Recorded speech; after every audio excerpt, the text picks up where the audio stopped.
అరాచకమైనటువంటి అవినీతిని ప్రశ్నిస్తూ ప్రజా సమస్యలను ఎక్కడికక్కడ తెలుసుకుంటూ ప్రజల్లో మమేకమైతూ గౌరవనీయులు భారతీయ జనతా పార్టీ రాష్ట్ర అధ్యక్షులు బండి సంజయ్ గారు ప్రజా సంగ్రామ యాత్ర పాదయాత్ర చేస్తుంటే ఓర్వలేక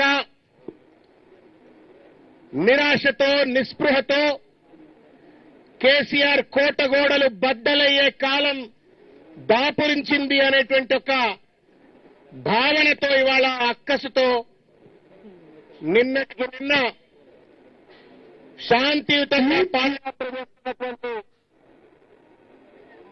బండి సంజయ్ గారిని అరెస్ట్ చేసి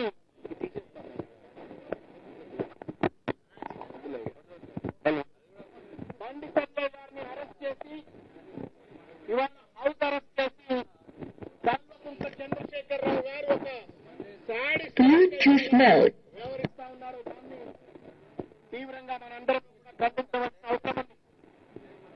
మిత్రులారా, మనందరికీ తెలుసు భారత రాజ్యాంగం నిద్రగట్టే హక్కిచ్చింది.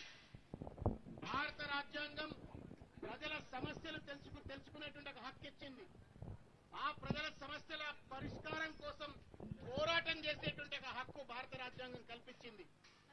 అటువంటి రాజ్యాంగ స్ఫూర్తిని, ప్రజాస్వామ్య స్ఫూర్తిని కూడా కించపరుస్తూ ఇవాళ ఒక హిట్లర్ వల్ల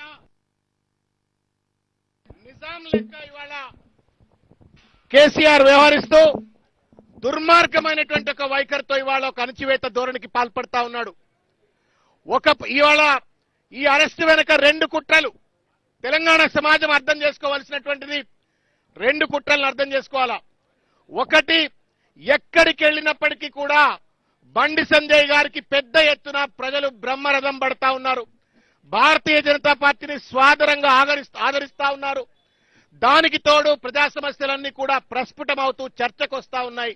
ఆయన గొంతు ఎట్లన్నా నొక్కాలా, ప్రజా సమస్యలు చర్చకు రావద్దు, టీఆర్ఎస్ పట్ల ప్రజలకు పెరుగుతున్నటువంటి ఒక అక్కసుకు అడ్డుకోట వేయాలని ఒక కుట్ర ఒకటైతే, ఇంకొక పెద్ద కుట్ర ఏంటి అంటే ఇవాళ ఒక పక్కన 2-3 ఫీనిక్స్ అని చెప్పని, తర్వాత వాసవి అని చెప్పని ఇటువంటి కంపెనీల్లో ఐటీ దాడులు చేస్తే విచ్చలవిడిగా దోచుకున్నటువంటి ఒక సొమ్ము, ఆ సొమ్ముకు ఆ దోపిడికి టీఆర్ఎస్ పార్టీకి సంబంధించిన పెద్దలకు లింకులు ఉన్నాయని చెప్పని పుంకాలుగా వార్తలు వస్తా ఉన్నాయి.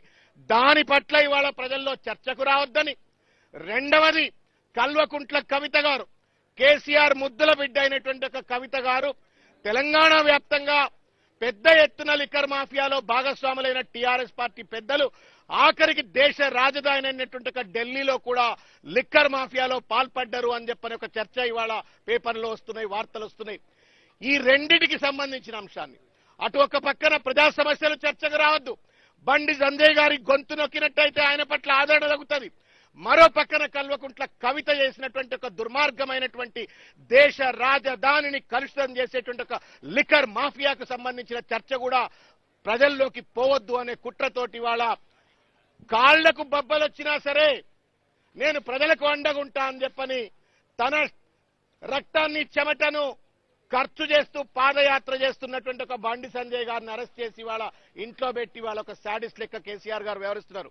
అయితే ఒక విషయం మనం గుర్తుపెట్టుకోవాలా, పిల్లి కళ్ళు మూసుకొని పాలు తాగినట్టు ఎడారుల్లో ఉండేటువంటి ఒక నిప్పుకోడు అంటాం కదా, ఆస్ట్రిచ్ బర్డ్, ఇసుకల తలకాయ దాస్తుంది ఎవడం రాగానే, అట్లా ఇవాళ బండి సంజయ్ గారు రాగానే కేసీఆర్ గారు పోయి ఇసుకల తలకాయ పెట్టినట్టు కళ్ళు మూసుకొని పిల్లి పాలు తాగినట్టు చేస్తా ఉన్నాడు. ఆయన కనుక బండి సంజయ్ గారిని అరెస్ట్ చేసినట్టయితే బండి సంజయ్ గారి యొక్క ప్రజల్లో పెరుగుతున్న ఆదరణ, బీజేపీ పెరుగుతున్న ఆదరణను అడ్డుకట్టేయచ్చు, లేదు కవిత పట్ల వస్తున్నటువంటి ఒక ఆరోపణలపై చర్చ రాదు అని చెప్పని పిల్లి కళ్ళు మూసుకొని పాలు తాగినట్టుగా వ్యవహరిస్తా ఉండు. కానీ చైతన్యవంతమైన తెలంగాణ సమాజం, పోరాటాలకు నిలవైనటువంటి ఒక తెలంగాణ సమాజానికి ఇప్పటికే కేసీఆర్ చేస్తున్నట్టు ఒక దురాగతాలు, దుర్మార్గాలు, అవినీతి, అరాచకత్వం వీటిపైన పరిపూర్ణమైన అవగాహన ఉంది. అందుకే 4 కోట్ల మంది తెలంగాణ ప్రజలు ఇవాళ కంకణబద్దులై ఉన్నారు. రానున్నటువంటి ఒక మునుగోడు ఎన్నిక గాని, లేదు భవిష్యత్తులో వచ్చేటువంటి జనరల్ అసెంబ్లీ ఎలక్షన్స్ లో కానీ కేసీఆర్ ను గద్దె దించక మానరు, ప్రగతి భవన్ కోటగూల మానదు, భారతీయ జనతా పార్టీ అధికారంలోకి రాక మానదు అని చెప్పిన ఒక విషయాన్ని మనందరం కూడా ప్రజలకు ఇంకా బలంగా తెలియాల్సిన అవసరం ఉంది. ఇంకొక విషయం మిత్రులారా, నిన్న నేను లెటర్ చూసిన, బండి సంజయ్ని ఎందుకు అరెస్ట్ చేసిండ్రు అని చెప్పానంటే పోలీసు వాళ్ళు ఒక లెటర్ ఇచ్చిండ్రు. ఆ లెటర్ చదివినట్టయితే మెడకాయ మీద తలకాయ ఉన్నోడు ఎవడు కూడా ఆ లెటర్ అట్లా ఇవ్వడు. పోలీసు వాళ్ళు ఇవాళ పూర్తిగా కూడా టీఆర్ఎస్ పార్టీకి గులాములుగా వ్యవహరిస్తూ పెద్ద ఎత్తున ఇవాళ చెంచాగాళ్లుగా తయారైపోయి ఇవాళ వ్యవహరిస్తున్నారు అనడానికి ఆ లెటరే నిదర్శనం. రెచ్చగొట్టే భాష మాట్లాడిండు అని చెప్పని మాట్లాడుతున్నారు. తెలంగాణ సమాజం ఆలోచించాలా, మీడియా మిత్రులు ఆలోచించాలా. మొన్నటికి మొన్న మునుగోడులో జరిగినటువంటి ఒక మీటింగ్ లో భారతదేశం గర్వపడేటువంటి ఒక ప్రధానమంత్రి నరేంద్ర మోడీ గారు అటువంటి ఒక పెద్ద మనిషిని పట్టుకొని మోడీ బోడీ అరే అబే అనే దాకా అంత నీచమైన పరుషమైన భాష వాడితేనేమో అది రెచ్చగొట్టే భాష కాదు.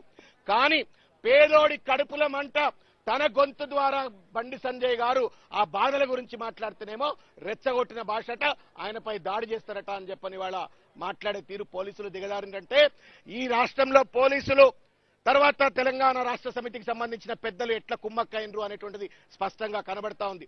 కాబట్టి ఇవాళ ఎవరికి భయం ఉంటుంది? దొంగతనం చేసిన వాడికే పోలీసులు అంటే భయం ఉంటుంది. ఐటీ ఈడీ అంటే ఎందుకు భయం టీఆర్ఎస్ వాళ్లకు? ఎందుకంటే అడ్డదిడ్డమైనటువంటి సొమ్ము గాజ కింద పందికొక్కులు లెక్క దోచుకు తిన్నారు కాబట్టి వాళ్ళకి వాళ్ళ భయం ఉన్నది. కాబట్టి ఈ దొంగల భరతం పట్టవలసిన అవసరం ఉంది. ఇది అంతం కాదు, ఇది ఆరంభం మాత్రమే. భవిష్యత్తులో ఇంకా అతిపెద్ద ప్రజా ఉద్యమాలు ఇంకా మనం నిర్మించవలసిన అవసరం ఉంది. తెలంగాణ సాధన కోసం మనం అంతా ఎట్లయితే కొట్లాడినామో ఇవాళ కేసీఆర్ ని గద్దెదించడం కోసం, ఒక ప్రజాస్వామిక తెలంగాణ నిర్మాణం కోసం, ఒక సామాజిక తెలంగాణ నిర్మాణం కోసం మనమందరము ఇంకా పెద్ద ఎత్తున ఉద్యమాలు చేయవలసిన అవసరం ఉంది.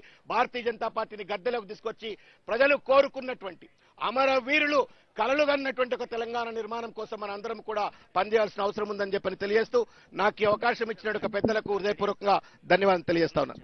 హాయ్ ఫ్రెండ్స్, మా టుడే టుమారో యూట్యూబ్ ఛానల్ చూస్తున్నందుకు చాలా థ్యాంక్స్. మరిన్ని లేటెస్ట్ వీడియోస్ కోసం వెంటనే సబ్స్క్రైబ్ చేయండి. అలాగే ఈ బెల్ ని కూడా రింగ్ చేసేయండి. మా నోటిఫికేషన్స్ అన్ని మీ మొబైల్లో వస్తాయి.